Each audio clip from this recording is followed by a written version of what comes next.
माता की। नम्मा सबका साथ सबका विकास मंत्रदा स्फूर्तियाद भगवान बसवेश्वर ಅವರಿಗೆ ನಮಸ್ಕಾರಗಳು. ಬೆಳಗಾವಿಯ ಕುಂದ ಮತ್ತು ಬೆಳಗಾವಿಯ ಜನರ ಪ್ರತಿ ಎರಡು ಮರೆಯಲಾಗದ ಸಿಹಿ.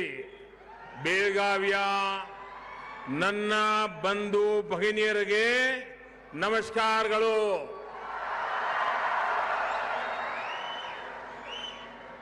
बेलगावी की जनता का प्यार और आशीर्वाद अतुलनीय है. ये प्यार, ये आशीर्वाद पाकर हम सबको आपकी सेवा के लिए हमें दिन रात मेहनत करने की प्रेरणा मिलती है. आपका ये आशीर्वाद हमारे लिए प्रेरणा शक्ति बन जाता है. बेलगावी की धरती पर आना किसी तीर्थ यात्रा से कम नहीं होता. ये कित्तूर की रानी चेन्नम्मा और क्रांतिवीर संगोली रायण्णा की भूमि है. देश आज भी इन्हें वीरता और गुलामी के विरुद्ध आवाज उठाने के लिए याद करता है.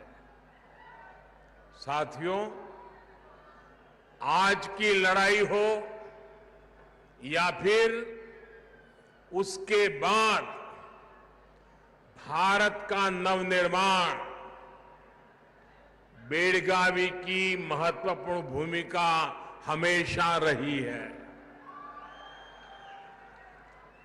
आजकल हमारे देश में, कर्नाटका में स्टार्टअप्स की खूब चर्चा होती है, लेकिन एक तरह से देखें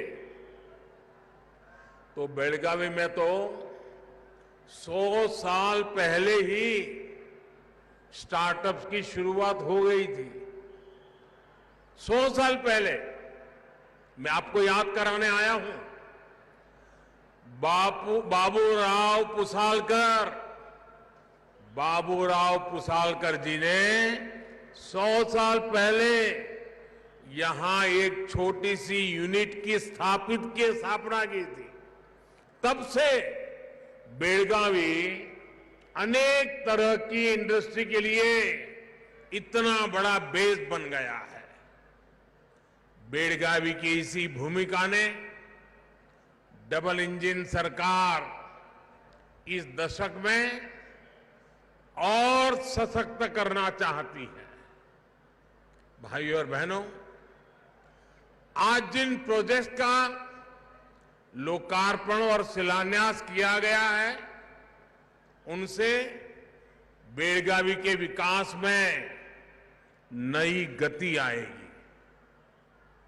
सैकड़ों करोड़ रुपए के प्रोजेक्ट्स कनेक्टिविटी से जुड़े हैं, पानी की व्यवस्था से जुड़े हुए हैं.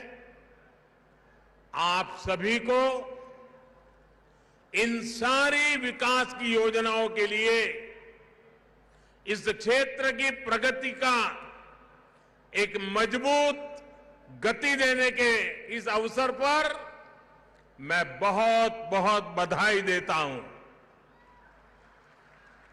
आज बेलगावी से पूरे हिंदुस्तान को भी भेंट सौगात मिली है.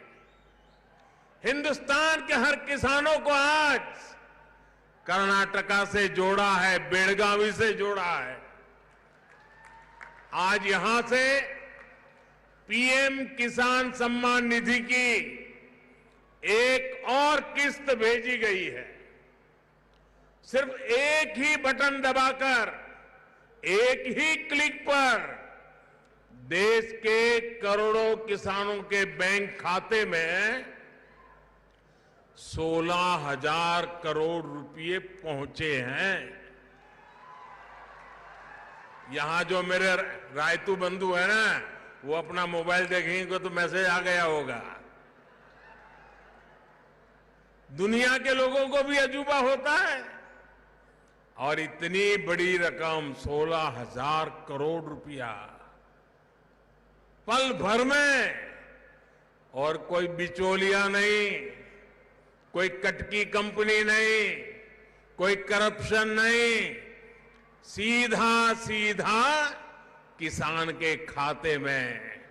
अगर कांग्रेस के राज होता तो प्रधानमंत्री कहते थे कांग्रेस के कि 1 रुपया भेजते हैं 15 पैसा पहुंचता है। अगर आज उन्होंने 16,000 करोड़ का सोचा होता तो आप सोचिए 12-13 हजार करोड़ रुपया कहीं गायब हो गया होता।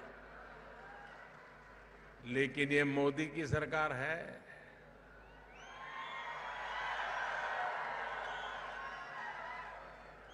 पाई पाई आपकी है, आपके लिए है।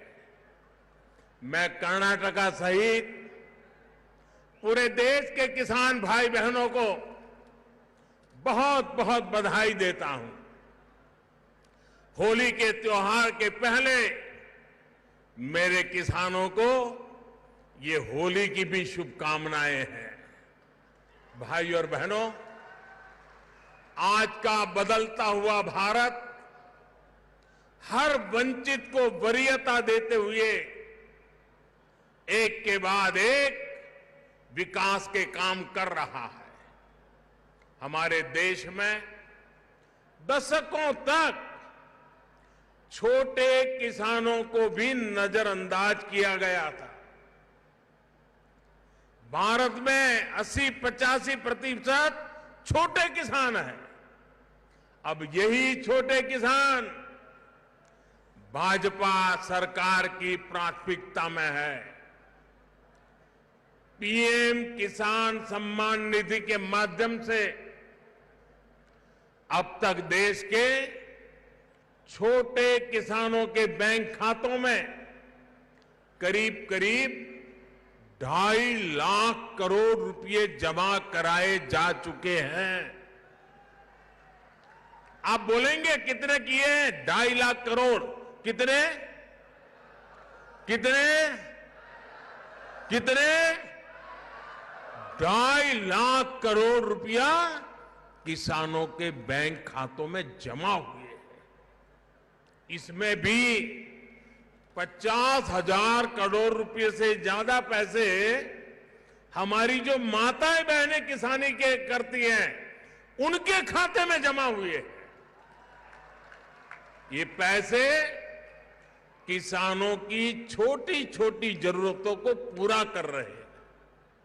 इन खर्चों के लिए अब उन्हें किसी दूसरे के सामने हाथ नहीं फैलाना पड़ता, ब्याज खाऊ लोगों के शरण नहीं जाना पड़ता, बहुत ऊंचा ब्याज देकर के रुपये नहीं लेने पड़ते।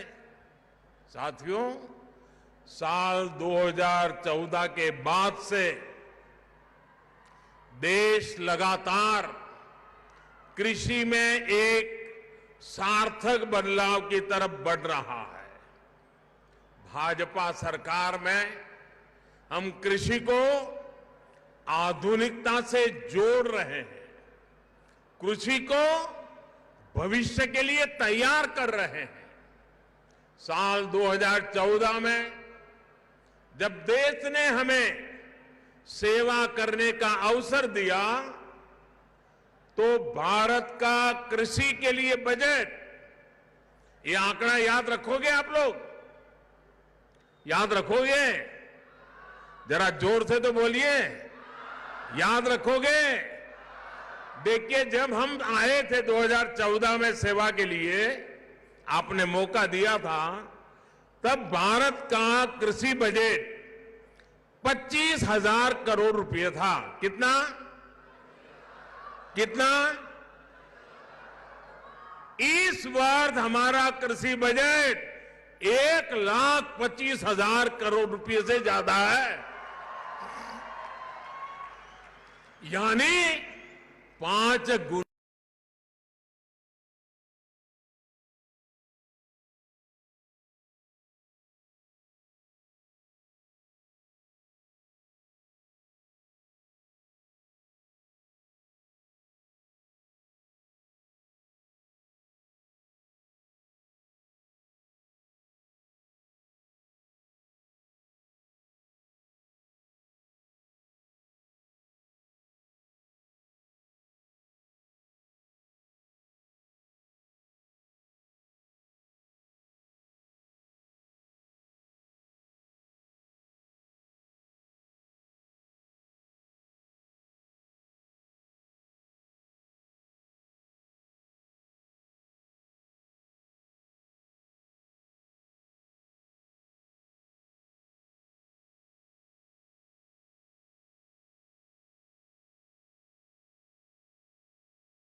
इसके माध्यम से केमिकल फर्टिलाइजर का प्रयोग कम करने वाले राज्यों को केंद्र से अतिरिक्त मदद मिलेगी। भाइयों और बहनों, हम देश की कृषि को भविष्य की चुनौतियों को देखते हुए हमारी पूरी इस किसानी ग्रामीण अर्थव्यवस्था इसमें नए प्राण लाने के लिए हम कृतनिश्चयी हैं, बल दे रहे हैं। क्लाइमेट चेंज के कारण कितनी समस्या आ रही है, ये हमारा किसान आज अनुभव कर रहा है। इसलिए अब हमें अपनी पुरानी परंपराओं की ताकत को फिर से याद करना होगा। हमारा मोटा अनाज, और मैं तो देख रहा था मोटे अनाज की सुंदरता भी कितनी अच्छी है। हमारा मोटा अनाज हर मौसम, हर परिस्थिति को झेलने में सक्षम है और ये सुपरफूड है। मोटा अनाज सुपरफूड है, ये अधिक पोषक भी होता है। इसलिए इस वर्ष के बजट में हमने मोटे अनाज को श्री अन्न के रूप में नई पहचान दी है। और कर्नाटका तो श्री अन्न के मामले में दुनिया का एक बड़ा केंद्र और सशक्त केंद्र है। यहां तो श्री अन्न को पहले से ही श्री धान्य कहा जाता है। अनेक प्रकार के श्री अन्न यहां का किसान उगाता है। कर्नाटका की बीजेपी सरकार हमारे मुख्यमंत्री जी के नेतृत्व में इसके लिए किसानों को मदद भी देती है। मुझे याद है कि रैता बंधु येदियुरप्पा जी ने श्री अन्न को प्रोत्साहन देने के लिए यहां कितना बड़ा अभियान चलाया था। अब हमें इस श्री अन्न को पूरी दुनिया में पहुंचाना है। श्री अन्न को उगाने में लागत भी कम है और पानी भी कम लगता है, इसलिए ये छोटे किसानों को डबल बेनिफिट देने वाला है। साथियों, इस क्षेत्र में गन्ने की पैदावार खूब होती है। भाजपा सरकार ने हमेशा गन्ना किसानों के हितों को सर्वोपरि रखा है। इस साल के बजट में भी गन्ना किसानों से जुड़ा एक अहम फैसला लिया गया है। शुगर कोऑपरेटिव्स द्वारा 2016-17 के पहले के गए पेमेंट पर टैक्स में छूट दी गई है और इससे शुगर कोऑपरेटिव के ऊपर जो 10,000 करोड़ रुपए का बोझ था, जो यूपीए सरकार उनके सर पर डाल के गई थी, उन 10,000 करोड़ रुपए का फायदा ये मेरी शुगर कोऑपरेटिव को होने वाला है। आप सभी को ये भी पता है कि हमारी सरकार इथेनॉल के उत्पादन पर कितना जोर दे रही है। इथेनॉल का उत्पादन बढ़ने से गन्ना किसानों की आय भी बढ़ रही है।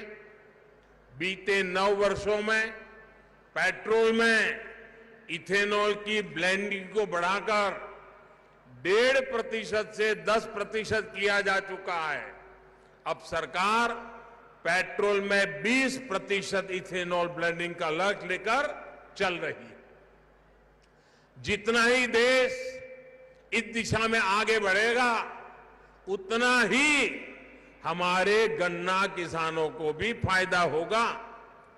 भाइयों और बहनों, खेती हो, इंडस्ट्री हो, टूरिज्म हो, बेहतर शिक्षा हो, बेहतर स्वास्थ्य हो, ये सब कुछ अच्छी कनेक्टिविटी से और सशक्त होते हैं।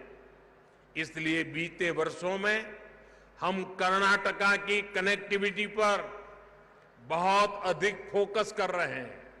2014 से पहले के 5 वर्षों में कर्नाटका में रेलवे का बजट कुल मिलाकर 4,000 करोड़ रुपए था, जबकि इस वर्ष कर्नाटका में रेलवे के लिए 7,500 करोड़ रुपए रखे गए हैं। इस वक्त कर्नाटका में रेलवे के लगभग 45,000 करोड़ रुपए के प्रोजेक्ट पर काम चल रहा है। आप सोच सकते हैं कि इसके कारण कर्नाटका में कितने लोगों को रोजगार मिल रहा है। बेळगावी का आधुनिक रेलवे स्टेशन देखकर हर किसी को आश्चर्य भी होता है, हर किसी को गर्व भी होता है। इस आधुनिक रेलवे स्टेशन से यहां सुविधाएं तो अधिक हुई है, रेलवे को लेकर विश्वास भी बढ़ रहा है। ऐसे शानदार स्टेशन पहले लोग विदेशों में ही देखते थे, अब भारत में भी ऐसे स्टेशन बन रहे हैं। कर्नाटका के अनेक स्टेशनों का, रेलवे स्टेशनों का ऐसे ही आधुनिक अवतार में सामने लाया जा रहा है। लोंदा घाटप्रभा लाइन की डबलिंग से अब सफर तेज होगा और सुरक्षित होगा। इसी प्रकार जिन नई रेल लाइनों पर आज काम शुरू हुआ है, वे भी इस क्षेत्र में रेल नेटवर्क को सशक्त करेगी। बेळगावी तो एजुकेशन, हेल्थ और टूरिज्म के लिहाज से एक बड़ा सेंटर है।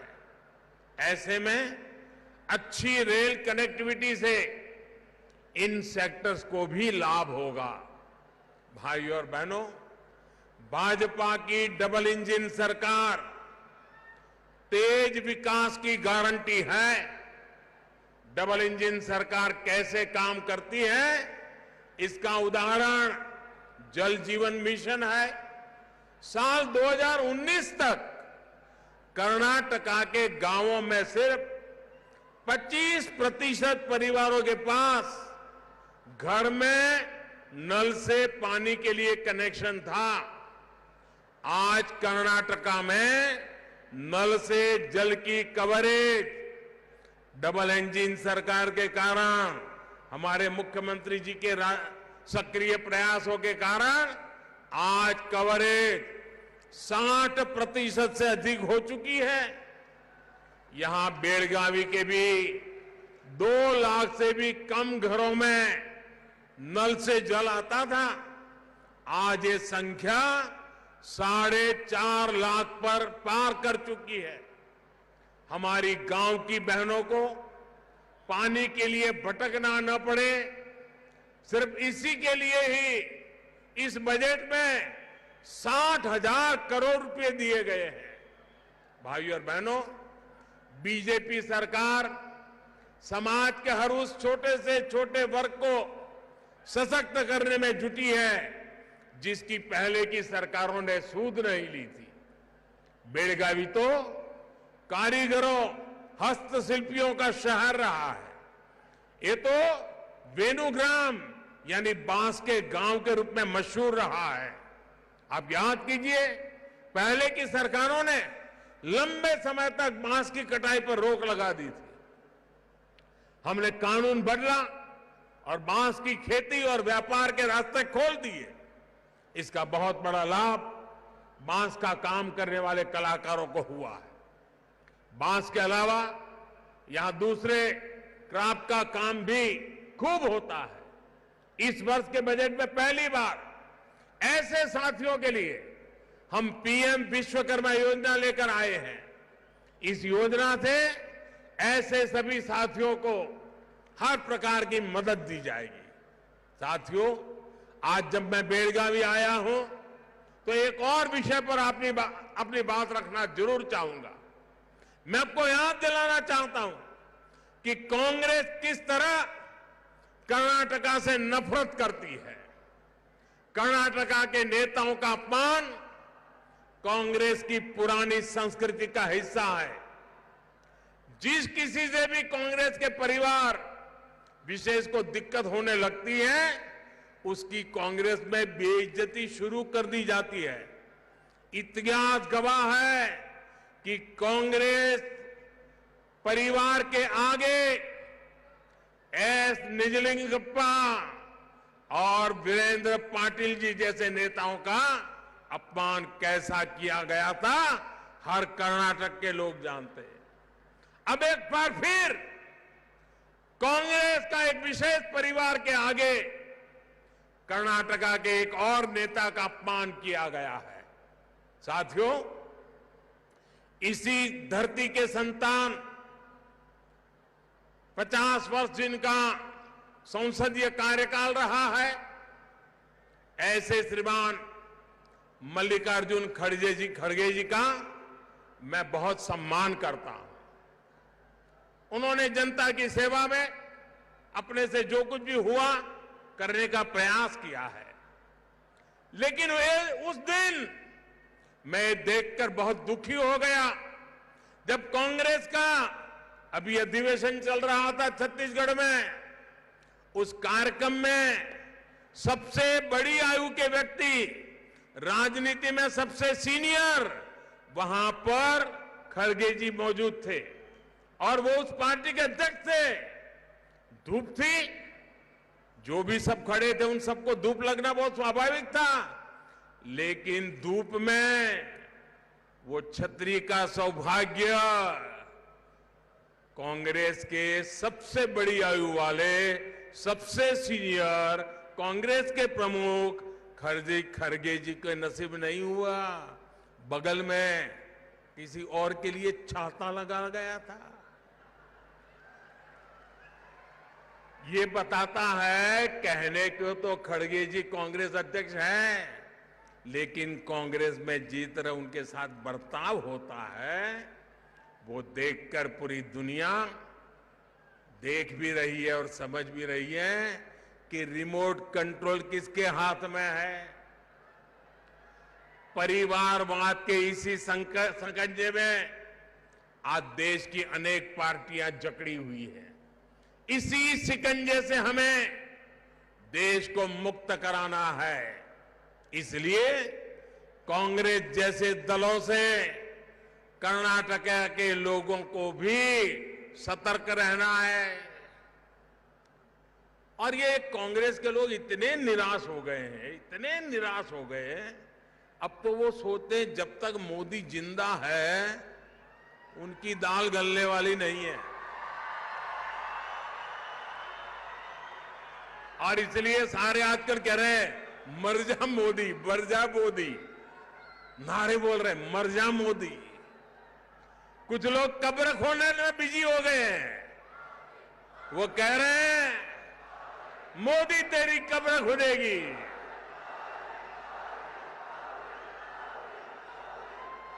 मोदी तेरी कब्र खुदेगी, लेकिन देश कह रहा है मोदी तेरा कमल खिलेगा, मोदी तेरा कमल खिलेगा। साथियों, जब सच्ची नीयत के साथ काम होता है तब सही विकास होता है। डबल इंजन सरकार की नीयत भी सच्ची है और विकास की निष्ठा भी पक्की है। इसलिए हमें इस विश्वास को बनाए रखना है। कर्नाटका के देश के विकास को गति देने के लिए हमें यूं ही आगे बढ़ना है। सबका प्रयास से ही हम देश को विकसित बनाने के सपने को पूरा कर पाएंगे। और मैं आज यहां कार्यक्रम में थोड़ा देर से पहुंचा। हेलीकॉप्टर से पूरे रास्ते पर बेलगावी ने जो स्वागत किया है, जो आशीर्वाद दिए हैं, माताएं, बहनें, बुजुर्ग, बच्चे, अभूतपूर्व दृश्य था। मैं बेलगावी के कर्नाटका के इस प्यार के लिए सर झुका करके उनको प्रणाम करता हूं, सर झुका करके उनका धन्यवाद करता हूं।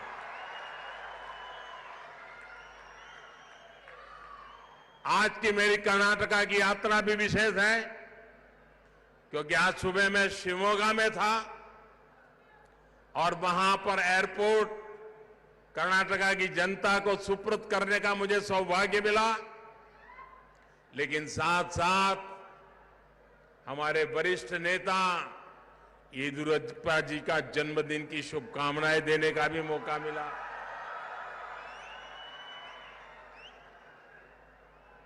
और शिवमोगा से यहां आया तो आप सबने तो कमाल ही कर दिया।